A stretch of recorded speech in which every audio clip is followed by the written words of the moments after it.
du coup, Nicolas fabrique en mode pilote d'essai. Quelles sont les petites infos que tu as pu glaner sur la data platform de Microsoft ? Oui. Alors, Kevin, j'ai 3 infos à vous partager.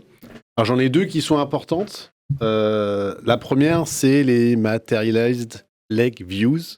Alors, je ne sais pas si vous connaissez les vues matérialisées les vues matérialisées du lac. La version Du lac. Alors, comme je le dis souvent, Microsoft n'invente rien. Ça existe déjà sur d'autres solutions.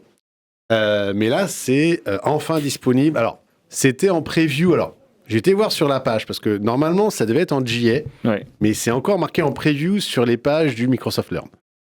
Donc, est-ce que ça va être sur de la GA dans les prochaines semaines, les prochains jours ? En tout cas, ça va arriver. Ça va bientôt être en GA. Donc, il y a des clients à moi qui attendent ça avec impatience. Donc, j'ai pu tester un peu la solution. Ça permet de faire quoi, du coup ? Alors, oui, qu'est-ce que ça fait ? Donc, déjà, ça se connecte, comme son nom l'indique, à Lakehouse. Déjà. Donc, il n'y a que le Lakehouse qui peut utiliser, donc qui peut générer un Materialized Lake View. Et qu'est-ce que c'est derrière ? C'est-à-dire que je vais, à partir du Lakehouse, créer un notebook, associer un notebook au Lakehouse, et ce notebook va exécuter, va créer ce Materialized Lake View pour faire des transformations toutes simples. Des merges, des regroupements de données, des créations de nouvelles colonnes, etc. Donc, il y a l'idée de se dire qu'avec les Materialized Lake View, je recrée finalement mes couches bronze, silver, gold, les différents layers qu'on a aujourd'hui avec plusieurs objets, mais avec dans un notebook. Mais à l'intérieur d'un Plutôt Lakehouse. que d'avoir tes pipelines. À l'intérieur d'un Lakehouse. Ouais. Voilà. Ok. Donc, tu as ton Lakehouse. Alors, parce que jusqu'à maintenant, tu avais tes pipelines qui te faisaient un aller-retour globalement pour passer d'une jusqu'à couche à maintenant, l'autre. tu avais ton Lakehouse sur le bronze. Ouais. Ensuite, tu avais ta pipeline, pipeline, on va dire ça dans le sens, tu avais data flow, de pipeline, et notebook, etc. Et ensuite, aller raffiner ta donnée dans un autre Lakehouse. Oui, c'est ça. Ok. Pour le silver. Tu avais ensuite, 3 Lakehouse pour tes 3 couches. 2-3 Lakehouse, soit un warehouse à la fin. Donc, tu avais 3 objets pour faire tes différents layers, tes différentes couches. Aujourd'hui, tu peux tout faire dans un seul et même Lakehouse. Okay. Absolu. Alors attention, il y a des contraintes. C'est que déjà via une approche notebook, pas via une approche. C'est du Spark SQL derrière. Low code, donc c'est pas du low code. Non, clairement, c'est du code. Alors après, c'est pas du code extrêmement compliqué. En fait, on retrouve un peu la même logique que les procédures stockées. Pour ceux qui connaissent, procédures stockées dans les warehouses, les data warehouses, c'est un peu le même principe, c'est-à-dire que c'est un objet, d'accord, dans un item dans le Lakehouse. Okay. On n'avait pas jusqu'à maintenant, qui permet vraiment de faire des transformations relativement simples, puisqu'on est dans du SQL, donc on ne va pas non plus faire des trucs ultra sophistiqués, mais ça permet déjà de faire des transformations sur notre donnée pour créer ensuite bien une nouvelle couche de données. Donc, et ça, c'est ce qui est intéressant, c'est que dans la promesse un peu marketing, enfin, quand on le voit, le Lakehouse, tu as toujours l'impression que c'est dans le Lakehouse que tu as tes 3 couches, le bronze, silver, gold, et que tu as un objet qui les regroupe. En fait, tel que ça s'instancie aujourd'hui, tu as 3 objets, et t'as pas ce côté Lakehouse unifié. Et c'est là où la contrainte importante, et là je le signale parce que si on veut s'amuser à le faire, pas faire n'importe quoi, c'est-à-dire qu'il faut créer un Lakehouse avec la fonctionnalité de schéma. C'est-à-dire que si on ne met pas de schéma dans notre Lakehouse, c'est une option aujourd'hui. Alors par défaut c'est coché, mais quand on crée un Lakehouse, on peut décocher cette option créer les schémas, et on a un Lakehouse sans schéma. Là pour le coup, les Materialized Lake View, les MLV, pour être, ne fonctionnent pas. Ils disent il faut des schémas pour pouvoir créer. Pourquoi ? Parce que justement, c'est cette notion de schéma qui va faire cette notion de couche. Okay. Pour ce qu'on trouve en fait avec... Alors je vais le citer avec Snowflake. Snowflake, par exemple, aujourd'hui, dans Snowflake, on crée une base de données Snowflake et on met différents schémas. On met un schéma bronze, un schéma silver, enfin un schéma landing zone, bronze, silver, gold. Et ensuite, on s'amuse avec des technologies, j'en parlerai après, comme DBT, mais c'est avec le Materialized View, c'est le même principe, pour justement faire passer notre donnée, raffiner notre donnée d'une couche à l'autre. Donc, d'un layer à l'autre, donc d'un schéma à l'autre. Okay. C'est pour ça que cette notion de schéma est importante, c'est vraiment un prérequis important pour mettre en place les MLV derrière. Et du coup, d'un point de vue choix d'architecture, est-ce qu'on continuera à faire du Lakehouse en 3 couches de Lakehouse ou la cible, c'est finalement celle-là ?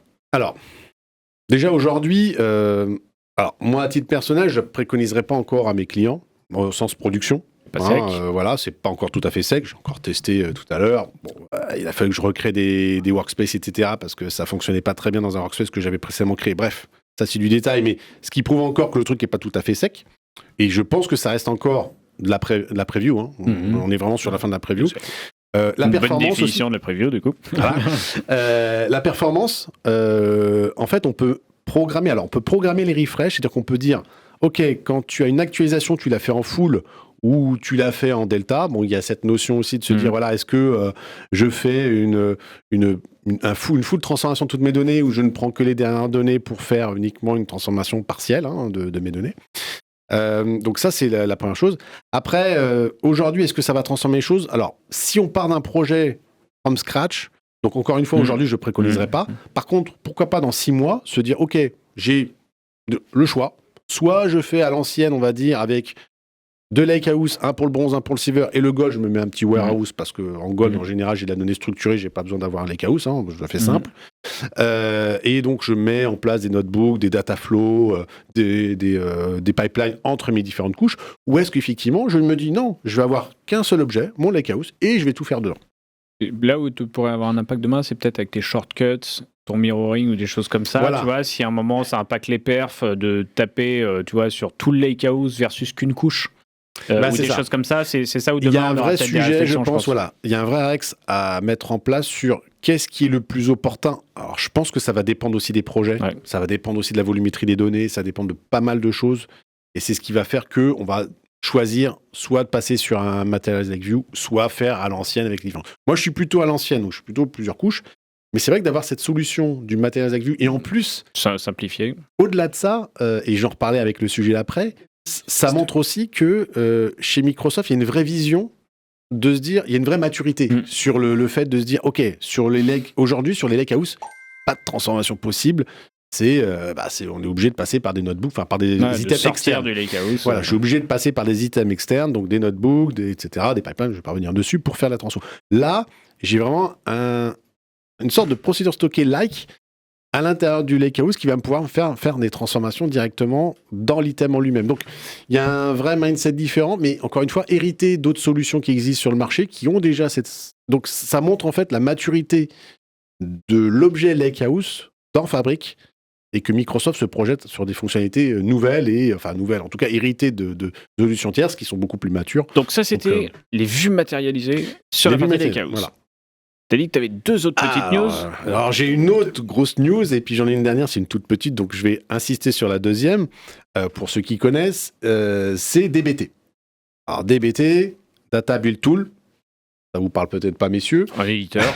C'est un outil qui permet de construire, de fabriquer. On est très proche du MLV, parce que là, on s'adresse plutôt sur du data warehouse, donc sur du warehouse côté Fabric. Donc là, je vous montre un petit screen, effectivement, où il faut l'activer sur la ligne portal de Fabric. Par défaut, il ne l'est pas. C'est de la preview. C'est très récent, ça fait ça fait grand boom, j'avoue. C'est DBT en natif dans Fabric. C'est DBT en natif dans Fabric. Alors, jusqu'à maintenant, jusqu'à novembre-décembre, on pouvait faire du DBT, mais simplement, on faisait du DBT sur une plateforme infra spécifique, donc sur une VM qu'on mettait dans Azure, et on installait tout le framework DBT, et ensuite on attaquait des warehouses à partir de cette structure. Aujourd'hui, à partir de décembre, maintenant on a l'item DBT qui nous permet de créer un objet de type DBT dans Fabric. Et à partir de là, on va pouvoir... Qui est une vraie intégration, parce que c'est pas via la marketplace Fabric. Si tu l'as dans carrément le panel d'admin en activable, c'est presque comme si c'était une feature, quoi. Aujourd'hui, voilà, c'est l'item qu'on a. Alors après... et DBT qui est vraiment avec une belle présence sur le marché, qui est reconnu... Puis aujourd'hui, il y a... alors, si je dis pas de bêtises, il y a un rachat de DBT côté Fivetran, si je dis pas de bêtises. Donc il y a un vrai intérêt pour cette technologie. Je connais depuis 2022, ça date de début 2022, j'ai commencé à faire du DBT en 2022, donc voilà, c'est quand même quelque chose, et déjà à l'époque c'était très innovant, très, très intéressant. Aujourd'hui c'est beaucoup plus mature, et maintenant c'est disponible, alors, encore une fois en preview, donc attention, il y a quelques bugs, j'ai testé, c'est pas tout à fait sec, même des bugs d'affichage, etc., donc voilà. Et puis il y a une vue, je vous montre rapidement la vue avec la vue code au-dessus, et puis un petit lineage en dessous pour voir un petit peu les différents modèles que ça crée.